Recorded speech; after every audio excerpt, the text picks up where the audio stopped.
ഗവർണറും സർക്കാരും തമ്മിൽ ഏത് തർക്കം വന്നാലും UDFന്റെ ആദ്യ പ്രതികരണം ഇത് കുറെ കണ്ടതാണ് എന്നാണ്.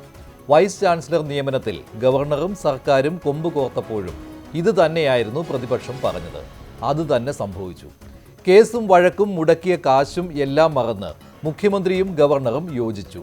ഇളിഭ്യരായത് ഡോക്ടർ സിസ തോമസിനെ സർവകലാശാലയിൽ കാലു കുത്തിക്കില്ലെന്ന് ശപഥം ചെയ്തിരുന്ന SFI കുട്ടികൾ. ഗവർണറുമായുള്ള പോരിൽ മുഖ്യമന്ത്രി ഒത്തുതീർപ്പിലെത്തിയത് പാർട്ടിക്കും ഇഷ്ടമായില്ല.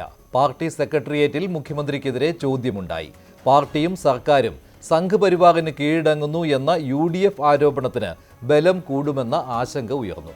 തദ്ദേശ തെരഞ്ഞെടുപ്പ് പരാജയത്തിന് തൊട്ടു പിന്നാലെ മുഖ്യമന്ത്രിക്കെതിരെ പാർട്ടിയിൽ ചോദ്യം ഉയർന്നത് തന്നെ വലിയ കാര്യമാണ്. എന്നാൽ പാർട്ടിക്ക് മുകളിലാണെന്ന് മുഖ്യമന്ത്രി ഒരിക്കൽ കൂടി തെളിയിച്ചു. വൈസ് ചാൻസലർ നിയമനത്തിൽ ഗവർണറുമായി ധാരണ ഉണ്ടാക്കിയതിൽ മാറ്റമില്ല. മന്ത്രിമാർ ലോക് ഭവനിൽ പോയിട്ട് നടക്കാത്ത കാര്യം മുഖ്യമന്ത്രി പോയി സാധിച്ചു. സർക്കാരിന് ഇഷ്ടമില്ലാത്ത ഡോക്ടർ സിസ തോമസിനെയും ഗവർണർക്ക് ഇഷ്ടമല്ലാത്ത സജി ഗോപിനാഥിനെയും പരസ്പരം ഇഷ്ടപ്പെട്ട് വൈസ് ചാൻസലർമാരാക്കി.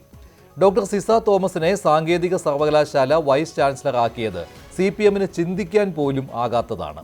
ആരിഫ് മുഹമ്മദ് ഖാൻ ഗവർണറായിരിക്കെ താൽക്കാലിക VC ആയി നിയമിച്ച സിസ തോമസ് സംസ്ഥാന സർക്കാരിൻ്റെ താൽപ്പര്യത്തിന് വിരുദ്ധമായി ആ പദവി ഏറ്റെടുത്തത് മുതൽ CPMന്റെയും അവരുടെ യുവജന വിദ്യാർത്ഥി സംഘടനയുടെയും കണ്ണിലെ കരടാണ്. ആ വ്യക്തി അതേ സർവകലാശാലയിൽ വന്ന് ചുമതല ഏറ്റെടുത്തത് പാർട്ടിയെയും SFIയെയും പരിഹാസ്യരാക്കി. പകരം സജി ഗോപിനാഥിനെ ഡിജിറ്റൽ VC ആക്കാൻ ഗവർണർ സമ്മതിച്ചെന്ന ന്യായം ഈ ക്ഷീണം മാറ്റാൻ ഉതകുന്നതല്ല.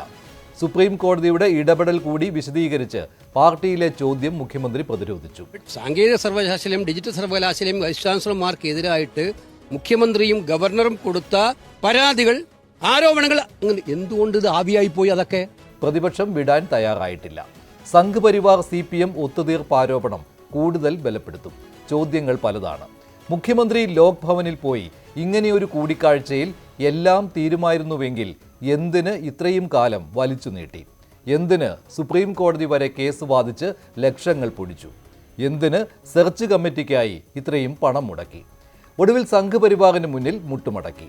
പ്രതിപക്ഷ ആരോപണത്തിന് ബലം നൽകി പാർട്ടി സെക്രട്ടേറിയറ്റിലെ ചോദ്യങ്ങൾ. PM ശ്രീയിലെ അതേ അന്തർധാര VC നിയമനത്തിലും. PM ശ്രീയിൽ തിരുത്തൽ ശക്തിയായി CPIക്ക് വരേണ്ടി വന്നു.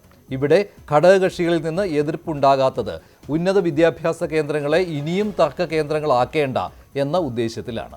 PM ശ്രീയിൽ CPI ഉന്നയിച്ച അതേ കാര്യമാണ് VC നിയമനത്തിൽ പാർട്ടി സെക്രട്ടേറിയറ്റിൽ ഉയർന്നു വന്നത്.